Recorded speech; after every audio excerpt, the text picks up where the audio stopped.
Welcome to the Culture Lab. I'm your host, Aga Bayer. This podcast helps you turn your company culture into rocket fuel for meaningful growth. It gives you the tools and inspiration to make work synonymous with fun, meaning, and belonging. This is where we explore how to cultivate remarkable cultures that scale and evolve as our businesses grow and the world keeps on changing. So in 2002, my co-author on earlier books, Jeff Pfeffer, and I, we met with a young Larry Page. Okay, there was probably 500 people working for Google. I don't even think he was a billionaire yet. And he said that a lot of his friends at Stanford were complaining because he'd interview him so many times, 10, 15, 20 times, before he'd give him a job offer or not. So it was driving people crazy. But he said, I've got to do this to build the right culture. And that was probably right in the early days. But then there's a guy named Laszlo Bock, who was essentially head of HR for about 8 years, wrote a book called Work Rules. So Laszlo gets there, and now they have a tradition that people are interviewing 6, 8, 12, and he said 25, as many as 25 times, and still not getting a job offer. So he did this simple rule, which was if you want to do more than 4 job interviews, you have to write me, and I have to give you explicit permission. Hello, friends, and welcome to episode 132 of the Culture Lab podcast. This episode is brought to you by Culture Brain, a one-of-a-kind accelerator program where culture leaders get hands-on support and guidance on how to reach their goals faster, especially now in this brave new world of remote and hybrid work. Culture Brain connects you with outstanding peers on the same journey, but also with world-class experts, including people you know from the show. And they all help you identify and implement new, better ways of creating a culture where people do their best work. Check it out at tinyurl.com/culturebrain.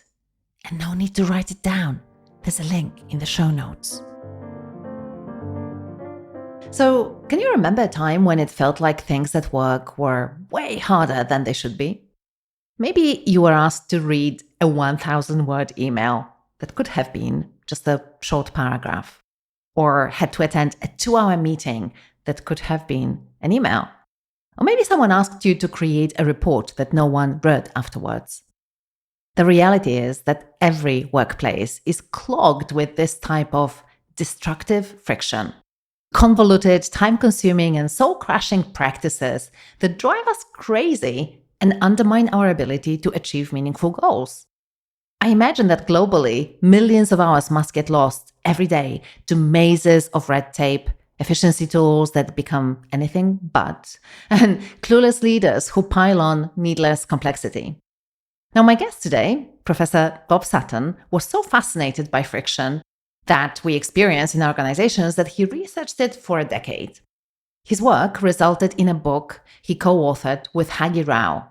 It's called The Friction Project. Robert Sutton is an organizational psychologist and professor of management science and engineering at Stanford University. He studies leadership, innovation, organizational change, and workplace dynamics. His main focus over the past decade is on scaling and leading at scale. How to grow organizations, how to spread good things, and how to remove bad things, and how to make work better. In this conversation, Bob Sutton and I talk about how to identify good and bad friction in organizations, and how can we change our mindset so that we can make the right things easier and the wrong things harder. We talk about addition bias and why we as humans default to what can I add here instead of what can I get rid of? We talk about how good friction can help jumpstart human connection and innovation in the workplace. And also how to think like a friction fixer, regardless of your position. And finally, we talk about how to apply the good friction, to do it so that we can slow things down for better decision making. And there is much more. Enjoy. My name's Bob Sutton. I'm an organizational psychologist from Stanford. Bob, welcome to the Culture Lab. Oh, it's great to be here. I'm so excited about this conversation. I'm excited for me, but also super excited for our audience because I know that people who listen to the show are incredibly interested in the stuff that you cover in your new book. Great. First, before we go there, there's this one question that I ask to all of my guests. It's a show about culture. And so my question is about the very early cultural influences that shaped you as a person. How did you grow up and what imprint has it left on you? Nobody ever asked that. I would say two things before I was 20. The first one was that my late father was an entrepreneur and he was a contractor for the US government, and he constantly felt oppressed by bureaucracy. So that was one of influence. I mean, every night it was, he just came home and complained. And I worked for him some too, so I saw some of the friction there. But then on the other side, my main job from the time I was 16 to 20 is I worked in a pizza parlor. And I started as the delivery boy, and I worked my way up to night manager. I started at $1.25 an hour US and ended at $2.50. I actually made more money delivering pizzas because of tips. And so I went through the process of eventually sort of managing 5 people and dealing with all the pressures and everything. And that was more of an entrepreneurial adventure. So I saw big government and entrepreneurship sort of all together before I was 20. And so those were really big influences on me, because in the first one, I'd hear my father complain about how messed up things were. In the second one, it was kind of my job to make the thing work. And when we failed during the rush or a pizza got ruined, it was usually my fault because I made a mistake or trained somebody badly. One situation, there's no control. The other one, where I had a lot of control. As a footnote, I've been a Stanford faculty member for 40 years, but I always say my first job, it was actually just about half a mile from Stanford University. Most pizzas were delivered to Stanford. So I've worked in the same piece of land since I've been 16 years old. I'm 69. I'm still lost all the time. I have a bad sense of direction. I keep building. So I say I've spent my adult life lost on the Stanford campus. There are so many similarities, both in our early career path, because one of my first jobs was being a waitress, and I worked in the kitchen as well in a pizza chain called Deep Pan in London. I can definitely relate to that and how much you can learn from that. I always get lost in my own neighborhood as well. So here you go, another similarity. Plus, my parents, it's interesting, because I never thought about it this way. But now that I think about the conversations in my family and what my parents complained about, it actually is linked to what I'm doing today. So it's fascinating, right? That it's not only those positive influences, but sometimes the frictions, the frustrations, they lead us on a path. Makes total sense to me. So, Bob, I know that in 2014, you co-authored a book, Scaling Up Excellence, with Huggy Rao. And in that book, you were exploring challenges of leading at scale. And now, with your latest book that is due to come out, The Friction Project, you delve deeper into how smart leaders make the right things easier and the wrong things harder. So, first thing that I want to ask you about the new book and the project, what was the inspiration behind this intriguing title, but also intriguing focus, Friction? To me, there's 2 inspirations. One is, besides my cultural background, which we're discussing, the first inspiration, so we finished Scaling Up Excellence. And the good news is there's all these companies, because it's Silicon Valley, most of them die, but then there's a few that just grow like crazy, including Google, now Alphabet, Facebook, now Meta. They changed their names. And then there's some that grow more bumpily, like Twitter, and also Uber, some of the cases that we've looked at. We know the insiders. So I consulted to Facebook when they had about 200 employees. And I had a 24-year-old head of HR named Chris Cox, who was my client. He was like a baby with a loaded gun. He's now head of product. He actually, the most lovely human being, regardless of what you may think about Facebook, which some of the stuff is a problem. Everybody I know who's ever known him says, like, for example, I can't stand Mark Zuckerberg because he's kind of rude, but Chris is the most gentle, wonderful human being you ever met in your life.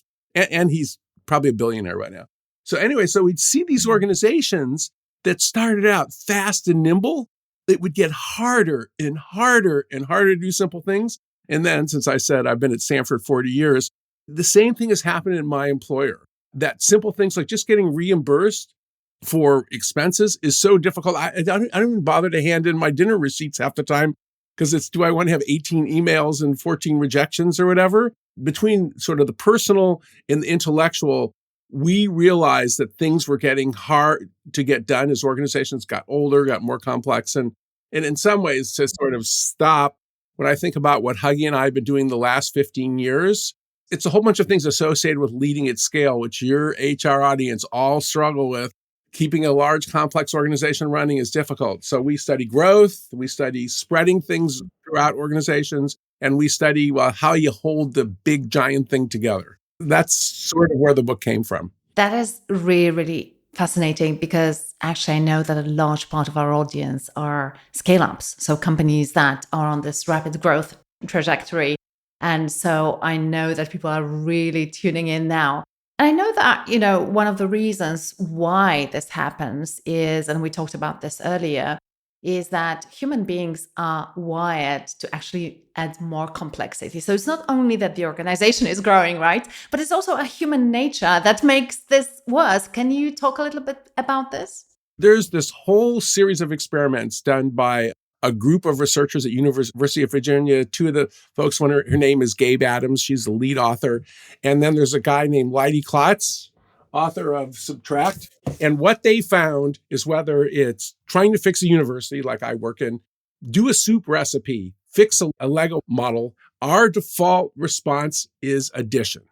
And so in the book, we have the chapter on addition sickness. It's how we human beings tackle problems as we tend to add stuff unless we stop us. And I think that most people in your audience know this, most of your HR folks, a lot of our organizations, wittingly or unwittingly, provide incentives for adding things, not for subtraction or not for adding things in the first place. So if you have more employees who report to you in most organizations, you get paid more.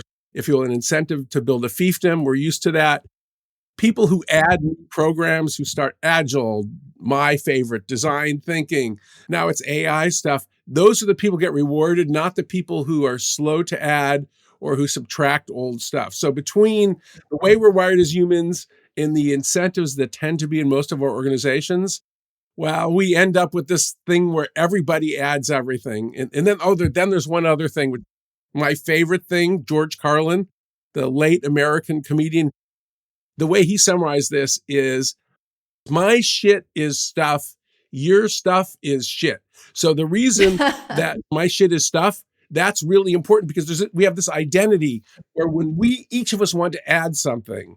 So my stuff would be design thinking. I love design thinking, but maybe every organization on earth doesn't need one more management movement. So there's an identity thing. So there's all these forces, but then the good news is we can talk about is that some organizations actually reverse these forces, which is, it's not impossible. It's not hopeless. Yeah. I definitely want to talk about this. And by the way, for our listeners, there's a fantastic documentary about Carlin. So if you love him and want to learn more, I think it's worth watching. Yeah. I think it has just come out. My shit is stuff and your stuff is shit. Yes, deep knowledge. Deep knowledge. Just want to underscore that.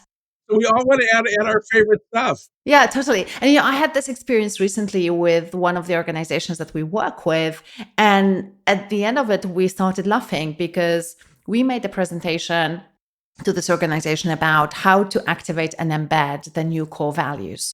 And the objective of the meeting was to prioritize what's most important and realistic to narrow it down. So we created a roadmap and we knew that there were a lot of ideas that we needed to weed out to just keep the stuff that they consider to be very useful. And what we ended up doing is adding an additional list of things to do. And then at the end of it, we're like, with a human organization, that's life. I know, it happens all the time. There's hope though, and I want to talk about hope. So you mentioned that organizations grow larger, and as they grow larger, they grow more complex. And then we have this tendency to add things to it. And we often encounter increasing friction as a result. And it sounds bad. But actually, in your book, you open with a statement that friction is actually both terrible and wonderful at the same time. Yes. As I said, we started this adventure saying friction sucks. Well, there's a whole bunch of times when friction and going slower is better. Just for example, there is a US scandal from a Stanford dropout. Elizabeth Holmes, probably many of us heard of Theranos. Well, one reason she didn't get very far with her device, which didn't work, was that the U.S. Army wouldn't let her put it on helicopters without going through FDA approval. So FDA approval may seem like this big burden, but I actually want to know that a device works and is safe. And in contrast, so I want to talk about good Stanford students. I have two Stanford students I work with. They're founders of a company called Sequel, which is reinventing the tampon. So it leaks less. They got $5 million in venture capital. And they had to go through 2 years of FDA approval, which I think if women are sticking that thing in their bodies, I think they should have FDA approval. And so that's a case where friction is actually good. And we can talk about, one of my favorite things is using, good friction to get rid of sort of bad friction. We can talk about some of that too. But you kind of need both. And in some ways, one of the points of our book is what great leaders do is they assess the situation. And this is sure true of people in HR. It should be hard to lie, cheat, and steal. It really should. On the other hand, it might be easy to get reimbursed for legitimate expenses. So there's and to get your health insurance, whatever. Yeah, exactly. And so you mentioned people in the HR, but obviously it's not just the job of the people in HR. Whose responsibility is it really to fix friction? Everyone. Well, so the way we think about it is that obviously the more senior the executive is, the more we call it their cone of friction. So our perspective, and we talk about one of our friend venture capitalist Michael Deering, he talks about the best leaders see themselves as editors in chief. And certainly, as I say, senior executives have more power, and I'll give an example in a second. But our perspective is that everybody can be a friction fixer if they look at their cone of friction. And the example that we use in the book is I visited the Department of Motor Vehicles. So if you want to see a whole group of people cringe about a high friction visit, you would say the Department of Motor Vehicles in California should be about as bad as it gets. Bureaucrats, long lines. So we were talking about our late mothers, and my mother had passed away, and one of my jobs was to change the title of her car. So I had to visit. This amazing thing happened. I got in line with 50 people at 7:30 in the morning. And at 7:45, a bureaucrat walked through, gave us forms to fill out, asked us what we were there for, sent us to the right window. And what I thought was going to be a 4-hour experience, it was over by 8:15 because this guy, he was a friction fixer. And he would do things like he would tell people, I'm really sorry. Some guy ahead of me was there to get a passport. I'm sorry, we don't give passports. You're just wasting your time by even visiting us. You got to visit a different government agency. But there's lots of examples in the book of friction fixers, starting with Winston Churchill in World War II. Oh, I love this example. Who was really into brevity. Yeah. So he sent out this brevity memo, 234 word brevity memo, in which he urged bureaucrats to stop making things so complex. This was only 6 weeks before the Blitzkrieg started, the bombing of London. But to me, that perspective that we all can do our part, and we all know that accountability is not just HR's problem, not just senior executives. Since this is a culture show, the best organizations, everybody takes responsibility for making if you will, the right things easy and the wrong things hard. Yeah. And you share an example, for example, well, lots of examples actually, but this one of AstraZeneca, where they had this top-down and bottom-up effort to get rid of friction in the system. Could you describe what it was and why it was so good? This is in 2015 in AstraZeneca.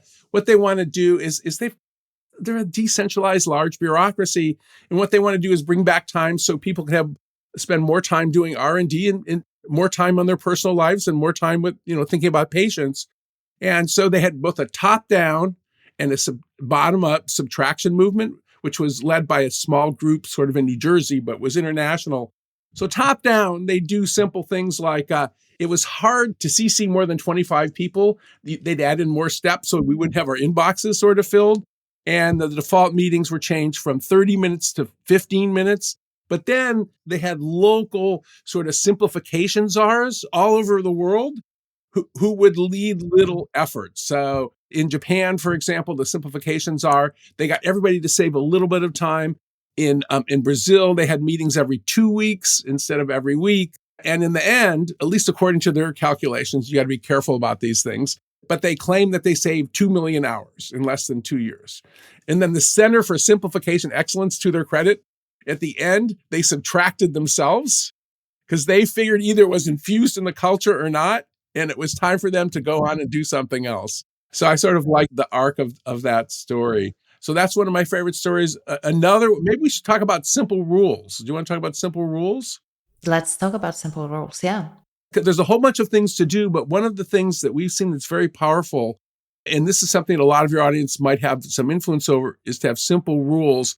And our favorite example, and this is sort of a scaling example, one of the things that adds friction is the notion that what got you here won't get you there. So for scale, if you have stuff that was great when the organization was little, but now kind of sucks. And one of my favorite ones, so in 2002, my co-author on earlier books, Jeff Pfeffer and I, we met with a young Larry Page. Okay, there was probably 500 people working for Google. I don't even think he was a billionaire yet. And he said that a lot of his friends at Stanford were complaining because he'd interview him so many times, 10, 15, 20 times before he'd give him a job offer or not. So it was driving people crazy. But he said, I've got to do this to build the right culture. And that was probably right in the early days. But then there's a guy named Laszlo Bock, who was essentially head of HR for about 8 years, wrote a book called Work Rules. So Laszlo gets there, and now they have a tradition that people are interviewing 6, 8, 12, and he said 25, as many as 25 times and still not getting a job offer. So he did this simple rule, which was if you want to do more than 4 job interviews, you have to write me and I have to give you explicit permission. And he said the speed at which it stopped was amazing. He said, I was getting like 1 request every 2 weeks. He learned about the power of authority.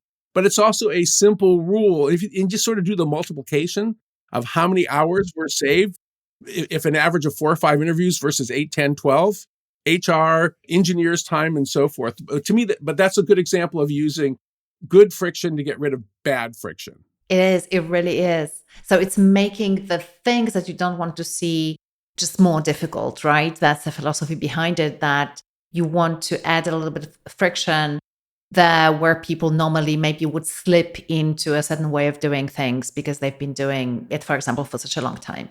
One of my favorite examples, and this is a problem in every organization, including my own, is that some of you may know that in software companies, they price their software at a low enough level that people can use their credit cards and not get approval for it. So what happens is there's sort of this tragedy where everybody adds, well, their favorite stuff, their favorite shit, which is stuff, to the whole system. And then all of a sudden, the company is filled with diverse software all over the place.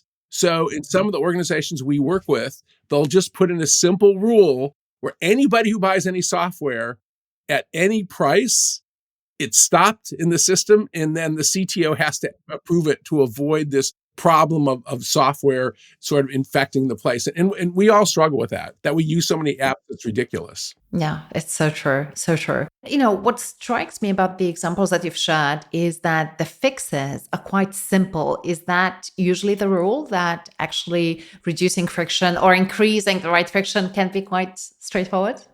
I plead guilty to telling stories about when it works and when it's simple. But, sometimes it takes a really long time and it's really complicated. And it can take years to fix some problems. And just to give you my favorite example is, and I've mostly been talking about for-profit organizations, but my favorite example of friction fixing is in the state of Michigan. And this was a subtraction effort that we knew the students and the founders. Essentially, there was this guy named Michael Brennan who he started a company called Sevilla, a nonprofit. And his big concern, in the first time I met him, was that anybody who applies for benefits from the state of Michigan, which is about 3 million people a year, had to fill out a form that was 42 pages long and had 1,000 questions. In fact, the first time I met him was at Stanford. He pulled it out of his back pocket within 5 minutes and rolled it out and started complaining about it. He was like a dog with a bone. This was his mission in life, and he fixed it. And what he did is he started a nonprofit, and He got the people from the agency in Michigan who are responsible for it on board. And after 3 years, there's a new form, which is 80% shorter. And all these positive things are happening. People are finishing it more quickly. There's fewer visits to offices. There's all these great effects. It wasn't simple and easy. For example, there was more than 1,000 pages of regulations that his team had to go through. So their new simple form complied with the law. And the thing I like about that story is that it's not a quick and easy fix. It was grinding it out for 3 years. And the reason that fix worked is it was a community effort where you had the bureaucrats, the nonprofits, and the elected officials all got together and tried to fix it. So we have this stereotype sometime, at least in the United States, that, oh, those bureaucrats are in the way. They're mindless, they're heartless, they don't care. Well, this was the exact opposite. Once those civil servants and government leaders realized the burden that they were putting on people, they worked hard to fix it, and they all bonded together. And I just love that story, but that was years of grinding it out. Yeah, I love that point about a community effort. And I wonder, what are your thoughts, if you could elaborate on how do you bring people together and rally people around, accomplishing something like that? Because often I find that you have various stakeholders engaged and they have slightly different agendas, right? So it can be challenging to bring people around sort of the same vision and make them work in the same direction. Well, so as you've just said, it ain't easy. And in every organization I've ever seen that has accomplished something great, there's always some resistance, there's always some argument. So when it works, to us, the people who do it, they kind of act like social movement leaders, which is they crank up the emotion around the change, and that bonds everybody together. And the best example I know, a friend of mine, John Lilly, who's in the book, eventually a longtime tech executive, he was working at Apple when Steve Jobs took over, okay? When Steve Jobs took over in 1997, Apple was on the verge of closing, and Michael Dell of Dell Computers said, Jobs ought to shut it down and give the money back to the shareholders. That's what Michael, okay. So this is Steve Jobs. He walks in, tells everybody, so here's what Michael Dell said. And he said, fuck Michael Dell. We're going to show that asshole he's wrong. And John Lilly says, you could just feel the whole room vibrating. To me, that's the kind of hot cause. And then they did a whole bunch of things. They restructured the organization. They got rid of almost all their old products, put in new products and so forth. That sort of fuck Michael Dell. We're in this together and we're going to show him that he's wrong and we're going to be proud. That combination of anger and pride. When we see social movements work across organizations or inside organizations, and I think to go back to the example I was using of Sevilla in Michigan, one reason that worked is that they all had this vision that if they improved this form for 3 million Michiganders, that they would be more proud of themselves. So to me, collective pride and collective anger sort of married together are the best we can do if we want large scale change. And yes, we can talk about incentives and all sorts of things that have changed in organizations, but I think it starts with pride and maybe a little anger. Yeah, it's such an important point, right? And I think other failed social movements like Occupy Wall Street are such a great example that frustration and anger are not enough. You need that positive emotion as well, right? Yes. Because you can be really annoyed with something and you can really get people engaged in the process of protesting and so on and so forth. But unless you have that vision of what will this thing look like and what would be the thing we could be proud of, it kind of fizzles out. So you need that positive vision as well. The way that we put it is hot cause, cool solution. So you get up the anger or pride cranked up, maybe a little bit of both, and then you point them to specific behaviors. And if you don't have agreement about point two, then everybody runs off in their own direction and you don't have collective action. You have dispersed individual action. So true. Okay, so let's talk about how our listeners can become friction fixers and do the work that they need to do in their organization. You have this thing called the help pyramid in the book. And I'd love for us to talk about it, to bring this a little bit to life and give people some actionable insights around, irrespective of where you are in the organization. I mean, certain things are going to be difficult if it really requires major systemic change, but there's a lot of stuff that people can do wherever they are in the organization. And I find your help pyramid super helpful in thinking, what can be my role and how can I impact that and fix some of the frictions in my organization. The quick summary is, it was actually a head of HR who said this to us once. And she said, so my job is part therapy and part organizational change. And I think that's not a bad summary of the help pyramid. So essentially, if you're in a situation where, if you will, there's too much bad friction or not enough good friction, that at the very top of it, you can just help give people sort of therapy to get through it when you can't fix it. So to us, that's sort of the lowest level. Then kind of the next level that I think of is kind of navigation. So this is the thing where you're an insider, and though maybe you can't fix the system as a whole, you can help people figure out the best route sort of through it. One of my favorite examples, which is in the book, is that somebody was describing to me, when you onboard people, you tell them, no matter what, do not ask Sanjay for anything. This guy named Sanjay, he was like a blocker. We call him a gunk person. And we've all been in organizations like that. And then we talk about grease people. So in my organization, there's a woman named Lori Cottle, who's our head of student services. She's a grease person. Whenever you want to get something done, I always say to the students, ask Lori Cottle. She can fix anything if it's legitimate. Like she loves students and is there to make their lives better. And she knows all the rules. So she's a grease person. Shout out to So that's Lori. navigation. The next one is essentially shielding.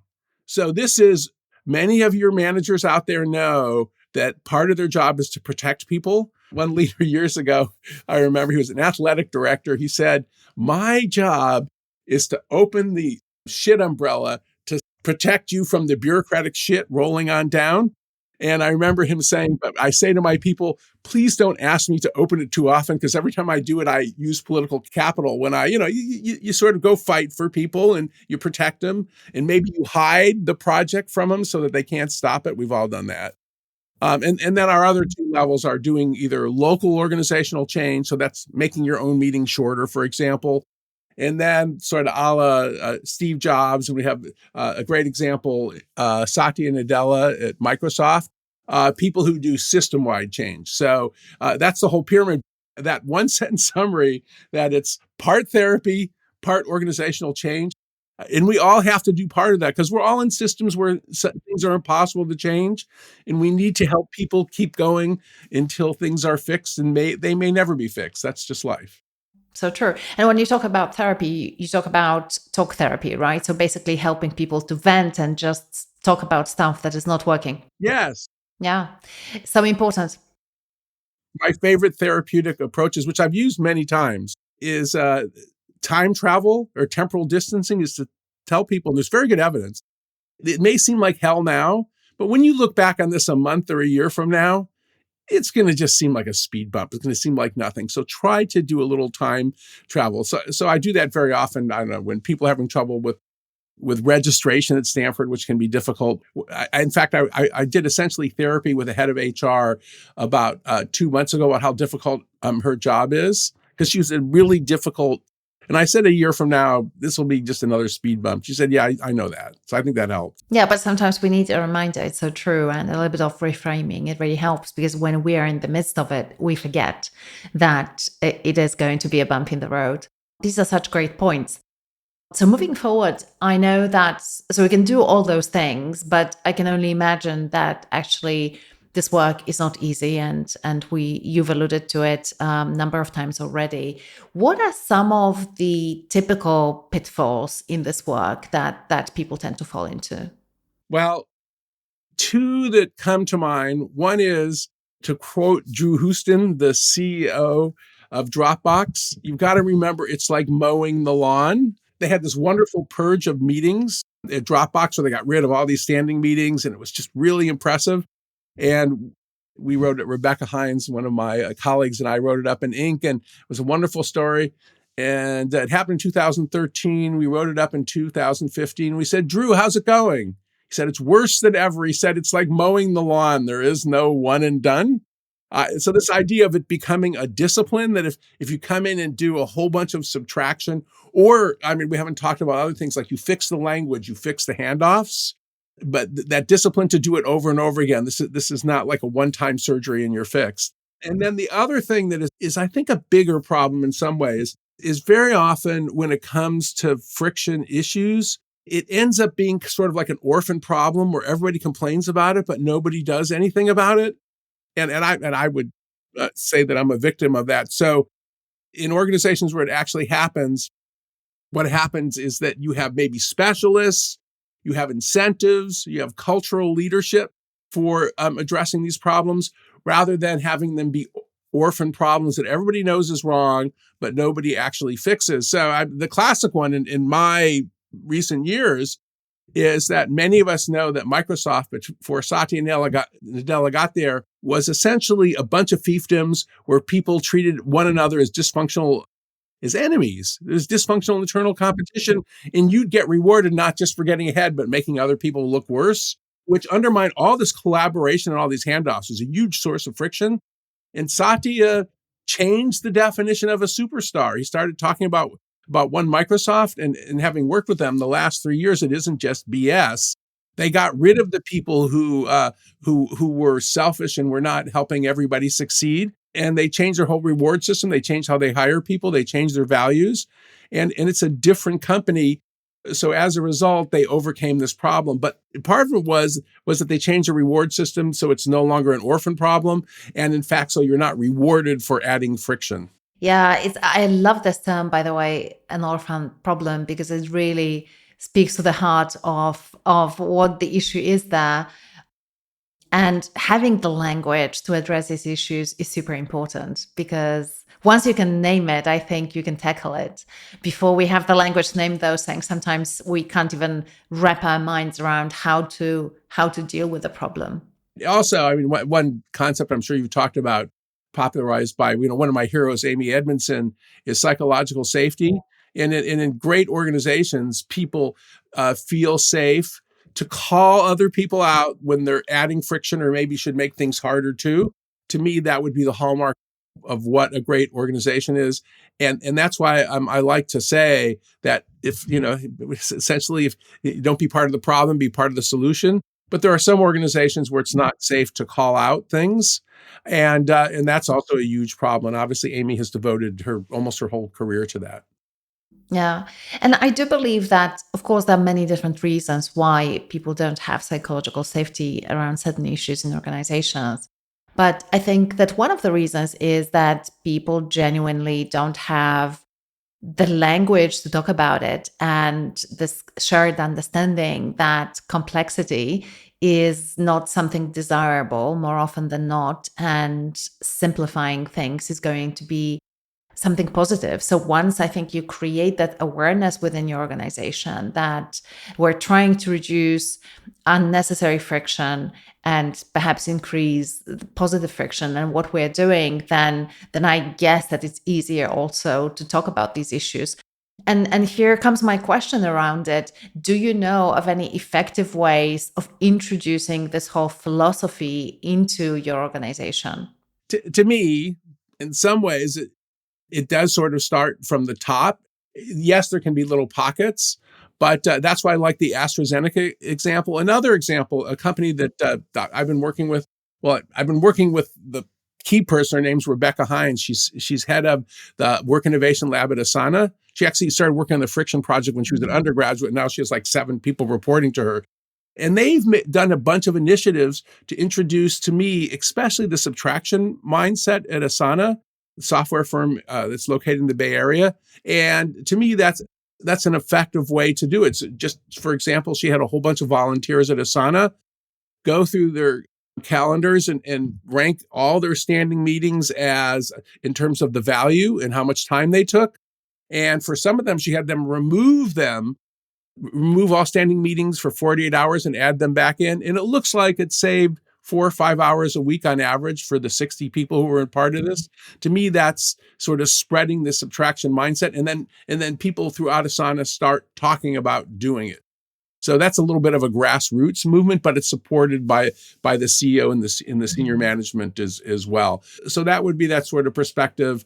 And just a famous ancient turnaround in U.S. industry, actually international, is IBM. When Lou Gerstner turned around IBM, he was very disciplined about getting people to go through and to be aware that they're adding excessive local complexity that undermine the whole. But so it can start from the middle, it can start from the top. But I would go back to this idea that think of it not just as a technical problem, but as a social movement. So getting the emotions cranked up and then linking it to specific actions that people can take, that's where I see large scale change take place of any kind. Yeah. I have a question about a case study that I'm super interested in exploring with you when there was a radical simplification that took place.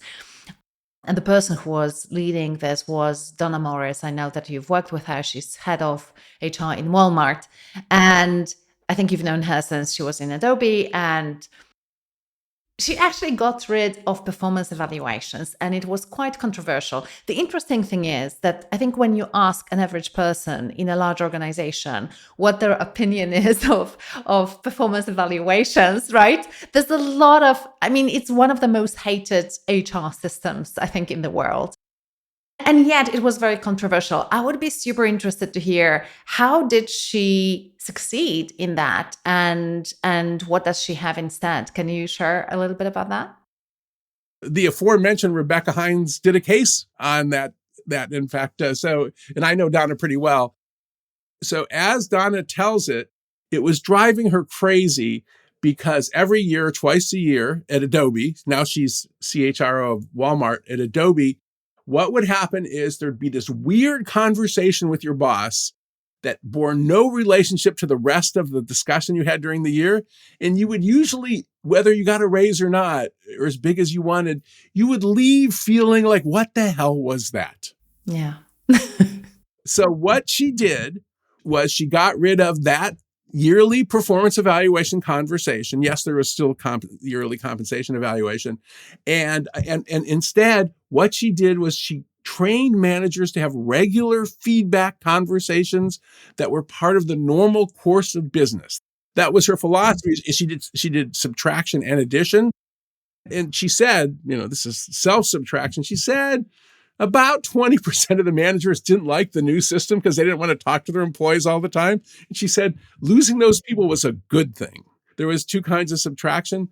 And the other thing about that, just as she tells the story, is that she actually had permission from Shantanu Narayan, who's the CEO, to do it, but it hadn't been announced. And she said she was in India and was jet lagged, and some reporter asked about it, and she announced it before it was actually rolled out. And then she had to really get it going. So that's an advantage and disadvantage of jet lag, is she prematurely announced it. When you're jet lagged, it's a long way from Silicon Valley to India.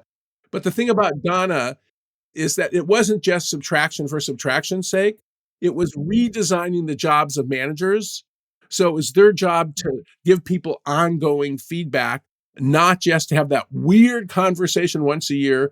And from her perspective, you think about the other kind of subtraction. There's some of them got fired and some of them quit. The managers who weren't capable of doing it on an ongoing basis, that was a sign they didn't have the requisite skill to be leaders.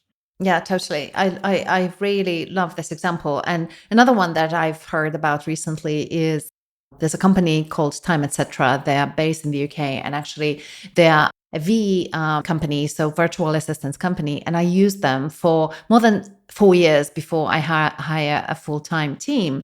Barnaby Lashbrook is the CEO of that company. He's a very interesting person. And what he realized in one of his employee surveys is that one of the things that people value most in their managers is goal setting, regular feedback conversations, and coaching. And so he looked at it and he thought, well, that looks like basically a role of a coach. There's nothing about managing that. And he said, well, what if we got rid of all of our managers and had only coaches?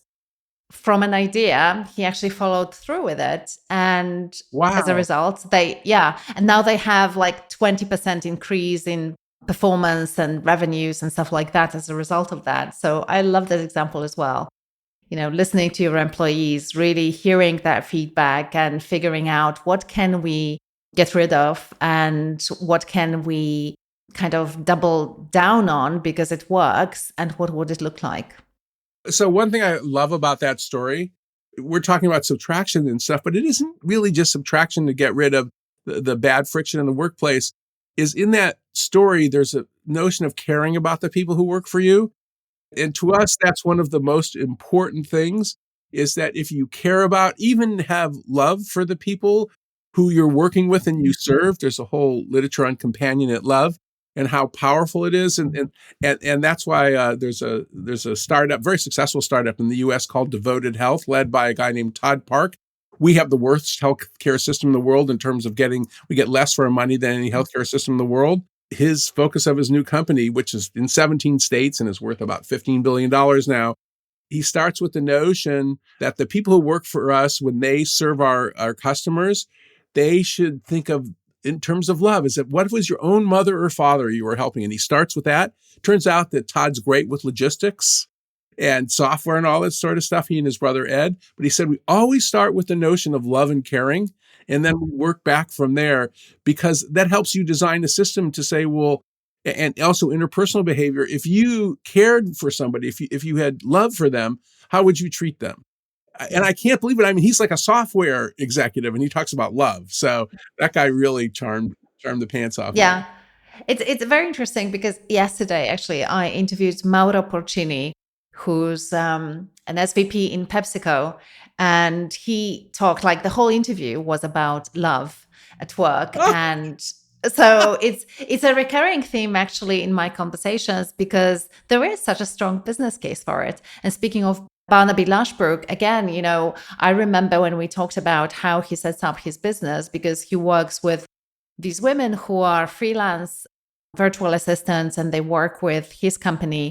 And even the way he introduces a new virtual assistant into his company, to his employees, was really the embodiment of that love and care for people, because they would have like a video where this person talks about their motivation behind being a virtual assistant and what are the needs that they are going to cover through that. And he really wanted his team to know the people that the company collaborates with, and to see the actual human being behind the job, not just the name, and a picture and an avatar of this person. And truly, it did translate into the quality of services that they delivered. I used a lot of virtual assistant companies in my day, and they were the best one. And every single virtual assistant that I worked with was absolutely exceptional. And I think one of the reasons for sure was that there was this relationship and the recognition of the humanity of each of them and the individuality. Yeah, that's fantastic. That's the basic thing. We're back to empathy. And if you have the same experience as the people you're trying to serve, that by the way, back to Sevilla, one reason they were so successful in getting the bureaucrats who oversaw the thing to fix it was they brought in the top 6 people and asked them to fill out the 42-page form, benefits form. And the head of the agency could only get to page 8. He never filled it out before. And to his credit, Tony Blair is his name. To his credit, he didn't get defensive. He said, "Oh my goodness, we have to fix this." And then they all started bonding together. So that empathy, caring thing is so powerful. So powerful.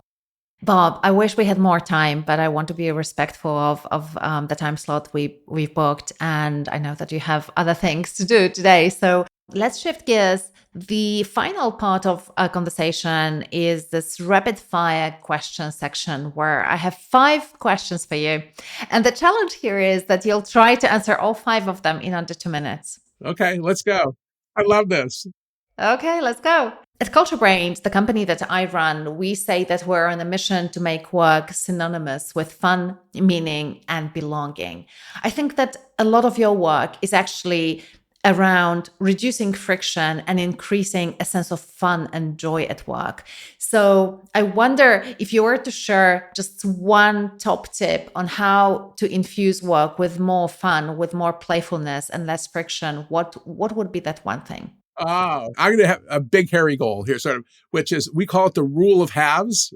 Leidy Klutz, author of Subtracting, and I came up with this. Try going through everything you do that is no fun in your job. Try to cut it by 50% and see what happens. And sometimes it actually works. We've got example of executives who actually reduced the size of their top management team by 50% because they realized that the 19 people reported to them were driving them crazy. People got rid of emails. But just as a thought experiment, try the rule of halves. Oh, I love it.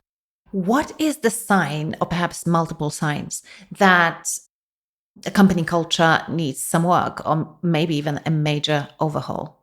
So the more that people are complaining backstage and their bosses aren't hearing it, and it's hard to get at this. So to me, gossip's really useful in organization. So I would find a way you can't stop it, but the more that the backstage conversations look different than the front stage conversation, the worse things are. Yeah. You've mentioned a lot of companies here, but I wonder if you were to mention one or two companies that you truly admire for their culture. Do you have any names to name?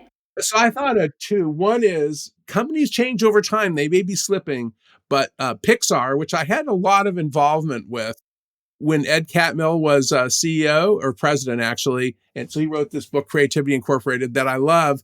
And the degree to which everybody felt responsible for making a great film.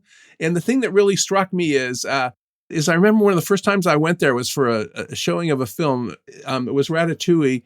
And I remember the receptionist saying, "This is a good film. We're really proud of it." She's the receptionist and she didn't like the Cars films.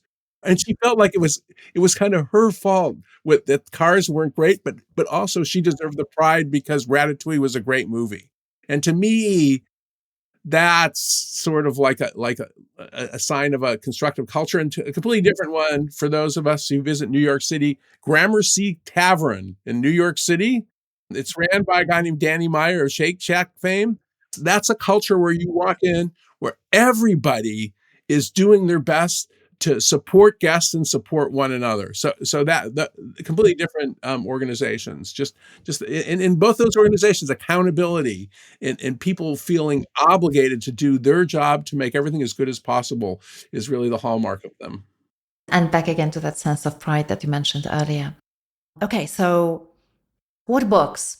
And they don't need to be books on leadership or culture, anything really that you believe our listeners should read for perhaps a different angle and like new insights, fresh insights on how to create an environment where people can do their best work.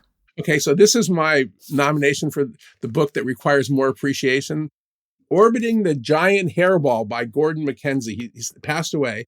And what he was he was the creative paradox at Hallmark Cards. That was his job title. And he's got this idea that the way that creativity happens is if you're in the middle of the hairball, the whole bureaucratic mess, it's hard to, we need people there, but hairball tenders, it's hard to be creative. But if you're out of touch, it's hard to be creative. So his concept is that you orbit around the hairball and every now and then you drop in to get ideas and to add ideas. And then you go back and you hide it. It's a really short book. It's got wonderful stories. Orbiting the Giant Hairball by Gordon MacKenzie is my nomination for a weird book you might have missed. Yeah, I love the title. How fun. Okay, so to wrap this all up, what is the question I haven't asked you, but you feel like I should have? So I guess I would think of resilience. And I don't know the answer to this, but there are some people in some organizations that I work with that when they're kind of the best when the shit hits the fan. And there's some others that just crumble. And one is kind of an interesting organization in the Bay Area is I would pick Salesforce and Airbnb, because for some reason those organizations, when they just go along through regular stuff, they're okay. It's not an accident they have founder CEOs, by the way, but when things get bad, they rise to the occasion, and other ones, they just sort of crumble. So to me, that's, and I don't know the answer to that. I guess we could go back to love and caring. Brian Chesky, who's the CEO of Airbnb, I think he really does care about his guests and his employees. I think he does. And I think that he starts from that notion. But that's the thing that I wish you'd ask me about, and I wish I understood better, is what makes for resilience, because life is kind of ugly and messy sometimes. Some people in teams get through it and others can't make it. So that's something I'm kind of curious about. True. Maybe it's your next book. Yeah, who Since knows? there's curiosity, but who knows? Bob, I'm sure that a lot of our listeners, if not everyone, now want to learn more about you, your work. What would be the best online places for them to visit to learn more about your work? I know that you have such a long list of wonderful books that you have written, and we're going to put all of them in the show notes. But other than that, what is that you would like to promote or share with our listeners? At bobsutton.net, it's a pretty good summary of my work. And so I think that's sort of the place where I would start. And also over the next, 6 months or so, my co-author Huggy Rao and I are going to be doing all sorts of stuff around our book launch. And we're continuing to write new articles. So you could follow me on LinkedIn if you wanted to, for example. But yeah, I'm around, and I'm going to start following you more closely too. Your perspective is just wonderful. It's been great to talk to you. Oh, thank you. That's going to be fun. I'm looking forward to our interactions online. Thank you so much. I sometimes also ask, and you are definitely a person to ask, for recommendations for great guests on the show. We're always on the lookout for interesting people who can add valuable perspectives to the show. Todd Park, I already mentioned him. So these are fixers. So Todd Park, actually, in the U.S., we had a launch of the U.S. system called Obamacare, which sort of made medicine better for Americans. They had a broken website. He actually brought it together and fixed it. He's one of the most fun people I've ever talked to. And then also Marina Nitze, there's her book, Hack Your Bureaucracy. I think she's an undiscovered gem. She's modest and she knows how to fix stuff. So Marina Nitze and Todd Park are two people who I sort of stumbled across in my travels. And then for fun, I also would say John Lilly. John Lilly is a former CEO of Mozilla Firefox fame. He has less ability to censor himself than anybody I ever met in my life. And so he's really fun. Awesome. Fantastic. Thank you. 3 wonderful recommendations. Bob, first of all, I want to thank you for the work that you are doing. It's been a constant inspiration to me and our community members as well. We run a community for culture leaders. And actually, quite recently, I had a conversation with a few people around brilliant jerks. And I told them, I'm going to speak to Bob. So tune in to this interview. And people are really looking forward to hear it. So thank you. Thank you for all the work that you've done. And I hope that we'll get the new book from you soon on resilience. All right. Thank you so much. A delight to talk to you.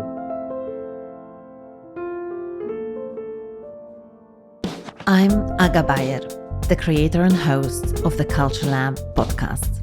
And this is the Culture Lab team. Sound producer, Heather McPherson, Twisted Spur Media.